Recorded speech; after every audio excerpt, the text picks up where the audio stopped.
Mochismo Eugene, welcome to another video. Part 3. Left off talking about the accusations that I would be accused of on many occasions with first wife. Not knowing that this was on purpose. They were trying to get rid of me because she had a secret infidelity going on with a police officer. And consequently, I remember one instance when I was still living in the house with her too. This is another instance. Uh, I don't know. Everything's cloudy, man. I don't know what she created an argument about, accusing me of something. And you can't defend the argument that they're having because it's by design for them to just storm out the house. And this is what she did in the middle of the night. It was like 10 o'clock, 9 o'clock. I think she got in the shower. I'm going to go out. And because you never hear them.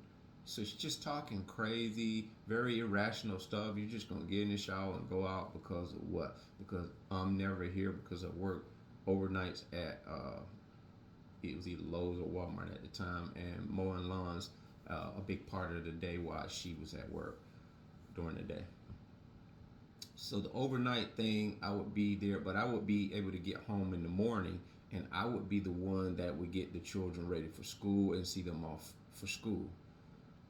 So a lot of times I had to rush home between the lawns, because I'd be mowing lawn up until the time they were to be home on the bus. And so I was responsible for being home for them when they got off the bus. And so my whole point is, she got in the shower, jumped out the shower, and then jumped in the car. And at this time, the kids are asleep. My son and my daughter are like 4 or 5 years old, 4 and 5, a year apart. They're sleeping. She jumps in the car and takes off. Now, mind you, intuition. I'm not thinking that she has another man. What I'm thinking is along the lines of what she just said. I'm going to go out just like you do. And I'm thinking, go out like I do. Like, I don't go out. I work and I'm mowing lawns during the day and I'm home. There's no going out. That was, I now know that she had suppressed back when I drank and I went out in the evening or during the night or some parts of the day, and I'd be gone all the time drinking.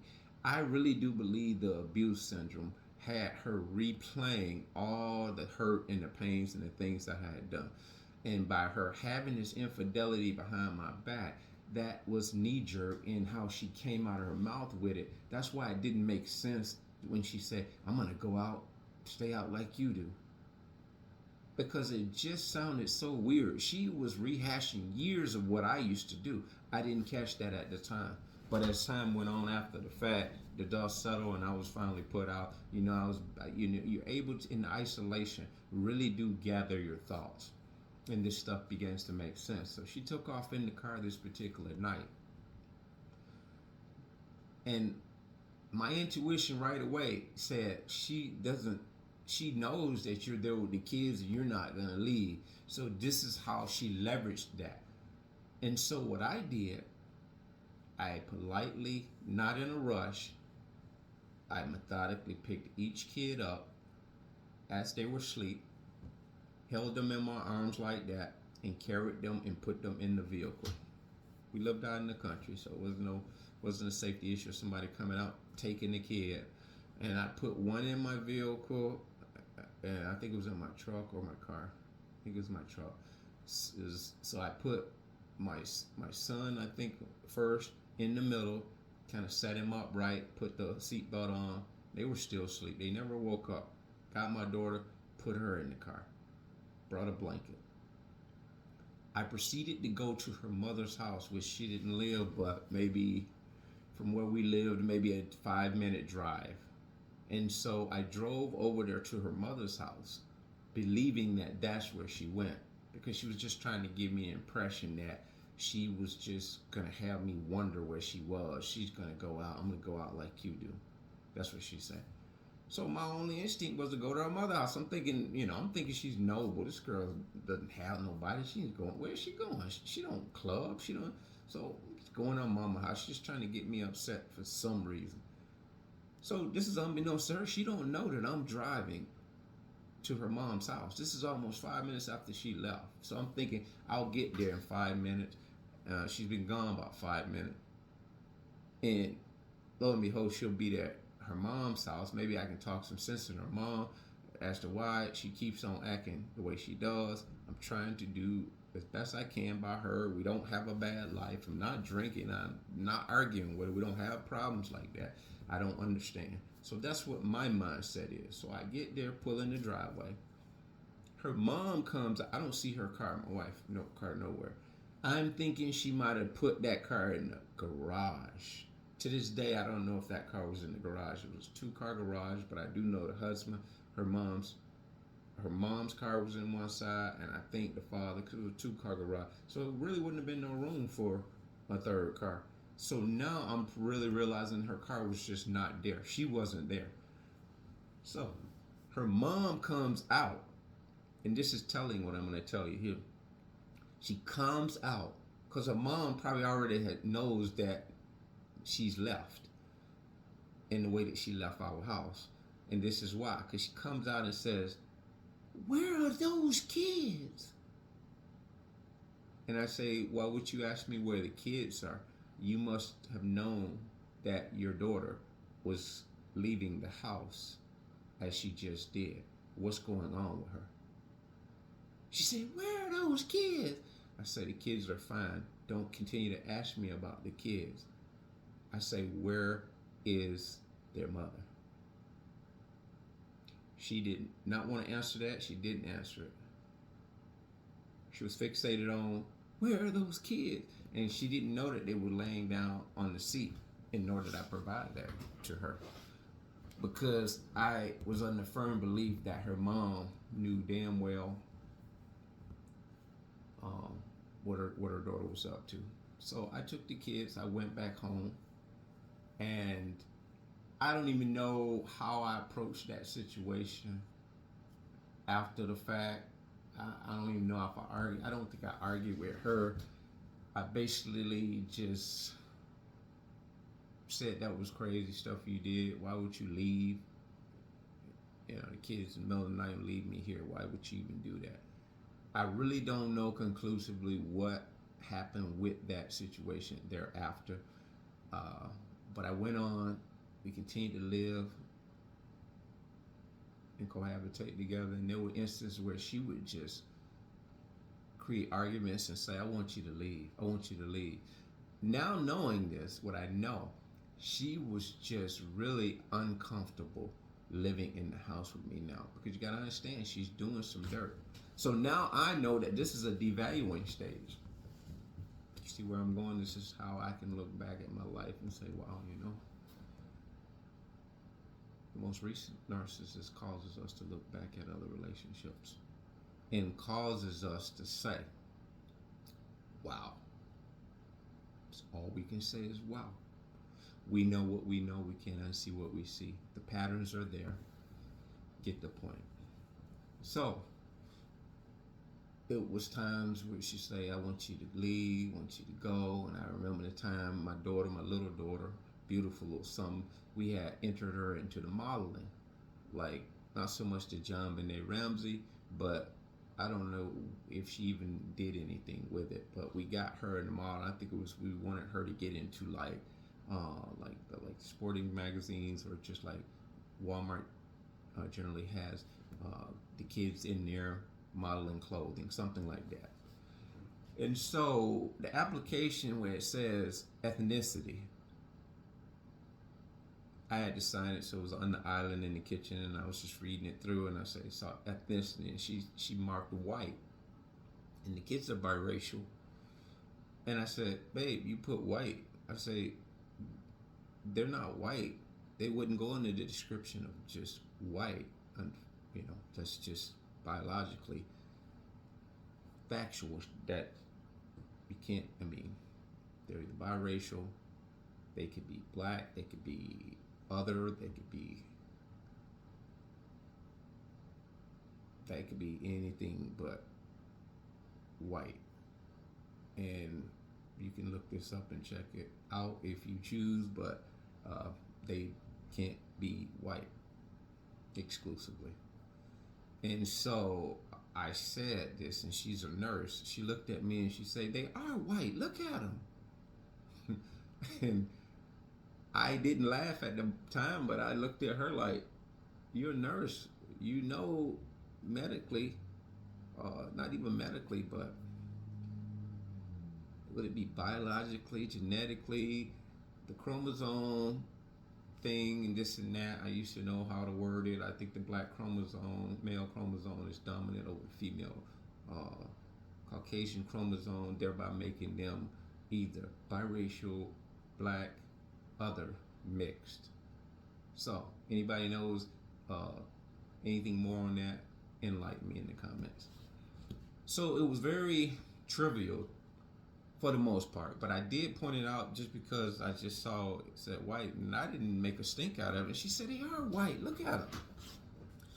And so I began to just like, wow. I had a little conversation with her about it. I was like, "Babe, you can put biracial, other, but you can't just put white." And I say, genetically speaking, I mean, as far as biologically speaking, you can't do that. I said, because that's not an accurate description. And now we're in 2024. People can call themselves a dog, a cat, he, she, they. You know how that goes. So depends on who you talk to. But that wasn't a big deal. I called it out, had a little bit of a conversation, left it alone. Wasn't a big deal. It wasn't that serious at the end of the day. But I look back at all of the things that she was steadfastly doing, and she was saying these things out of pocket, such as the weed that I've never smoked. And if I wanted to, I'm grown as man, I could smoke. I wouldn't have to hide smoking marijuana, even back in the early 2000s. I wouldn't have to hide that. Who's hiding their weed smoking? How can you hide that? It smells all over you. So anyway, I continued to live with this individual, and it was probably a few more things. Oh, I would get ready to go and mow lawns, and I would throw the football to my son, maybe 2 or 3 passes. Then I'd jump in my car, I'd tell him, "Hey, bud, I gotta get going. I'll be back soon." She'd say, "Wow, you didn't throw it to him but 3 times or 4 times or 5 minutes. Why don't you?" She'd say, "That's all you're gonna do with him? Throw the ball 5 minutes?" She would say this in the presence of the children. I now know because she needed to look like the better parent.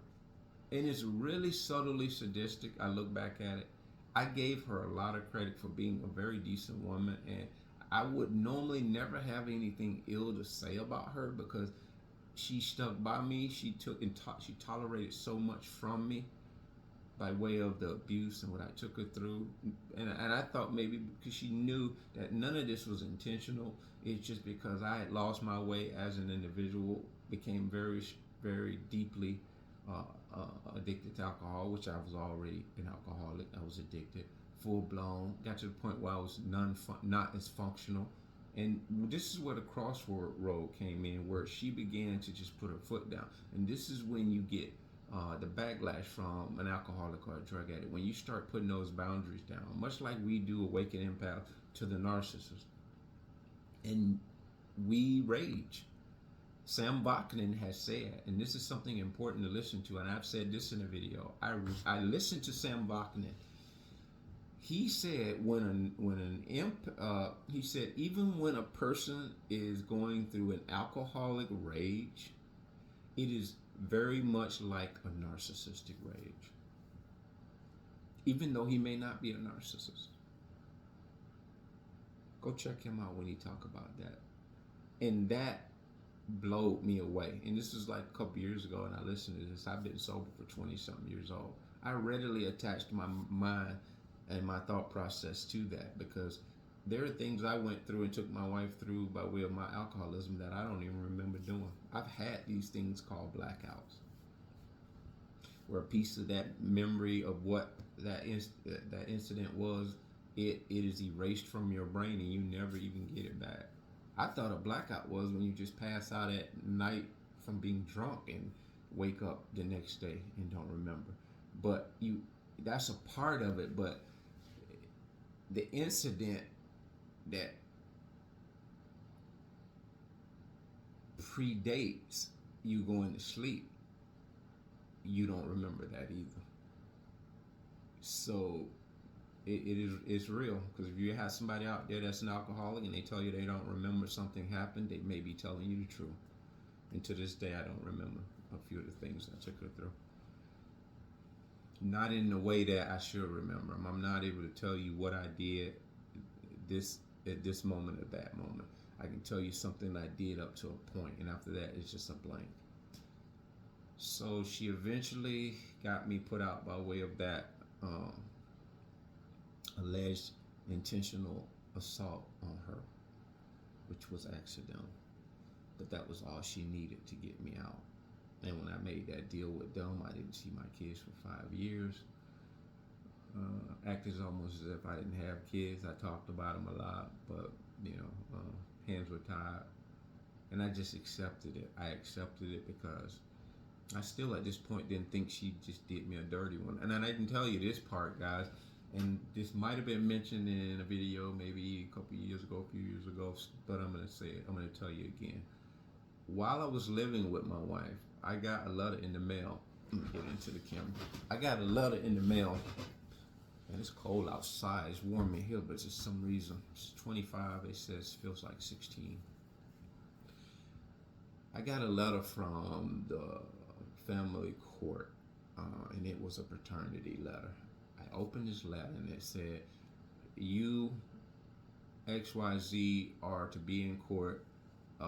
Plaintiff is XYZ to determine the paternity of a child." And I'm in the house by myself when I checked the mail. I read it, looked like this, and ripped that out. I was like, "Who the hell is sending?" In my mind, I didn't have a conversation, so I just immediately, I'm thinking, man, they put my name on this. This must be a mistake. I didn't call it. I just ripped it up and threw it in the garbage. Went on about my business. Now, I didn't know that this was real, and I didn't know how real it was until later on. We were in the Walmart, and this is what. Well, no, that was what preceded the incident with the door. But I didn't know that when I tore that letter up, probably weeks later, they sent a second letter. And I didn't get that letter. My wife got it and intercepted it, and she possessed it. I didn't mention that letter to my wife because I wasn't sleeping with anyone. There was no one to be concerned about. So I just kind of like threw it away and said, okay, I don't know, this must be a mistake. She got the second letter, had it in her possession, never told me that she had it. One day when she, it might have been the Walmart incident when she tried to allege that I was doing this and doing that. And she blurted out, "You're the one with the receipts in your pocket and got a child on the side," or something like that. I don't even remember how she said it, but she said, "I got the letter." And I said, "Well, I don't know. If you're talking about a letter that I received weeks ago, I ripped that up. I think they made a mistake, with my name and somebody else." I said, "But I don't have a child by anybody because I'm not sleeping with anybody." And so I had that. I think she gave me the appointment. She finally gave it to me, and I looked at it, and of course I went because obviously if you don't go, that's contempt. They can get a bench warrant for you. So I go, and I get there, and I notice the woman that's sitting there in the hallway looks familiar. And where I remember her from is a service station. When I was working overnight at Walmart, so I would leave Walmart occasionally here or there, and I would go to the service station and get me a cup of coffee.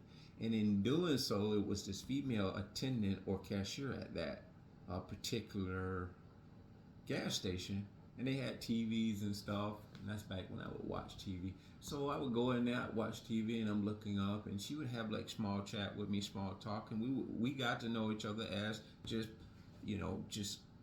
two individuals talking casually, nothing personal. And one night she's like, "Yeah," she said, "Where you from? You got an accent." I told her down south, and this is where sharing comes in on my part. I said, "Yeah, I just got the job at Walmart." I said, "Yeah, I'm an ex-con." And in saying that, it's just flowing. I'm telling you, I'm married. I got a wife. She stuck with me. I took her through a lot.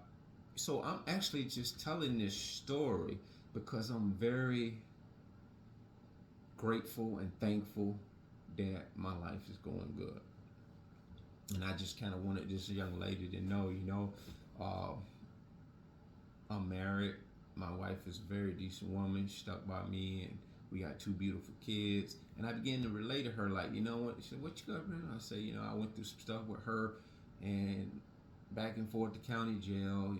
Getting in domestic instances where the police have to be called. It goes back and forth.